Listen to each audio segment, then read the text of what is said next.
Petite remise en contexte. Cette vidéo est une vidéo bonus faite la veille de la publication de cette vidéo pour un exposé d'histoire géo. Toi-même tu sais.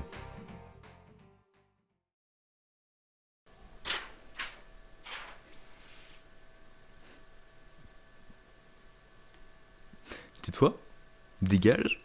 T'es qui? Voilà. C'est bien. Mon toutou. Alors, c'est moi qui parle.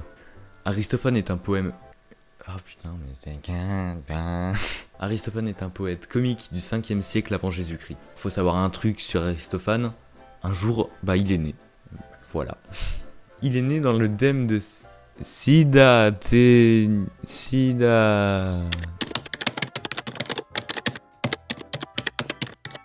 Sidathénéon. Vers 445 avant Jésus-Christ. Et puis, un autre truc intéressant à savoir sur lui est, devinez, il est mort. Oh, alors on sait pas trop quand, par contre, mais on peut dire entre 385 et 375 avant Jésus-Christ.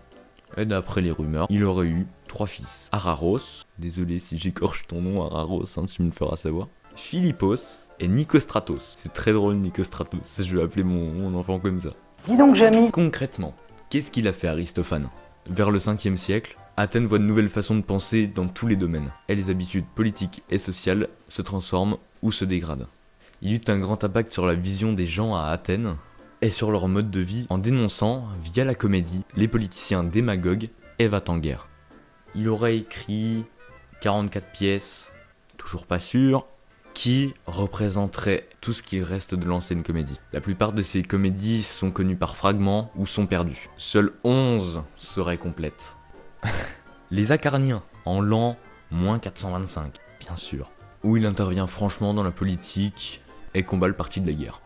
Les Cavaliers, en l'an -424, où il attaque, il défonce Cléon, un démagogue très puissant.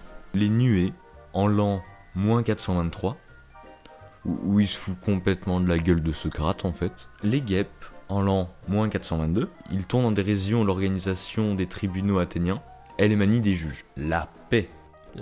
En l'an -421, c'est une pièce antimilitariste, encore pire que les Acarniens. Les Oiseaux, en l'an -414, il s'en prend aux utopies politiques et sociales.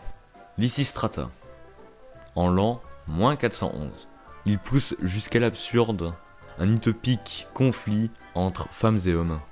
Toujours en disant que la guerre c'est pas ouf. Et entre nous c'est vraiment pas ouf. Les Thesmophories, en l'an -411.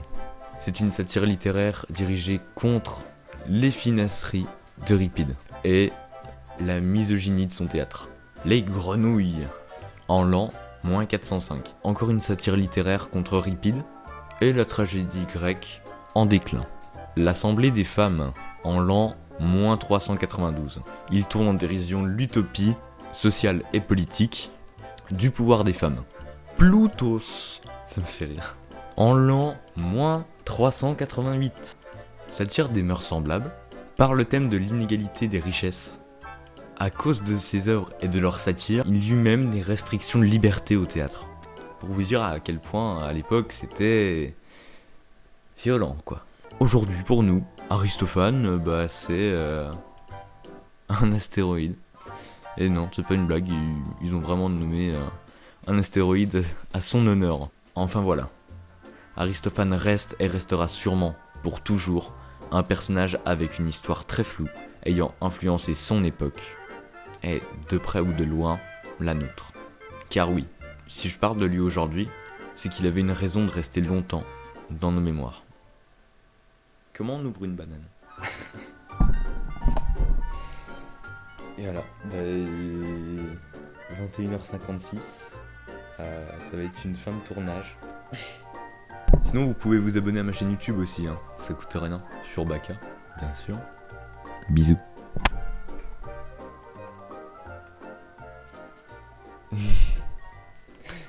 C'est trop bien.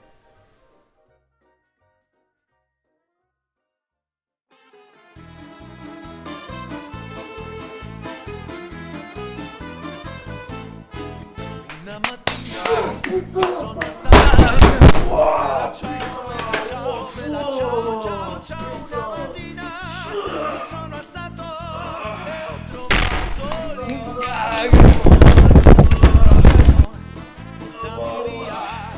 je finis et j'arrive.